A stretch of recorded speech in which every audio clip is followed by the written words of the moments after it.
Allahu është waliji, pra Allahu është mbrojtësi, ndihmuesi edhe mbështetësi i besimtarëve. Pra ulajen e cila është ndihma, mbështetja, mbrojtja, Allahu Azza wa Jall e ka lidhur pikërisht me këtë cilësi, me cilësinë e besimit, gjë e cila tregon se ajo është në raport të drejtë.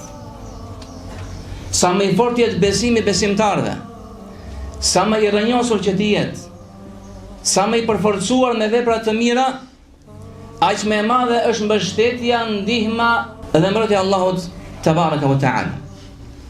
Dhe në qoftë se ky besim bie dhe dobësohet, atëherë dobësohet dhe mbrojtja e Allahut, ndihma e tij dhe mbështetja për besimtarët apo muslimanët.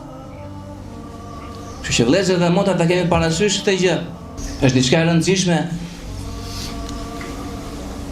Ku Allahu thotë wallahu waliyul mu'minin, se Allahu është mbrojtësi, ndihmuesi besimtarëve. Le ta ndihmojmë fenë Allahut të lartësuar, duke praktikuar atë, duke kuptuar atë dhe duke përhapur atë, në mënyrë që Allahu te baraka ve teala të zbresë ndihmën e tij dhe mbështetjen e tij ndaj nesh.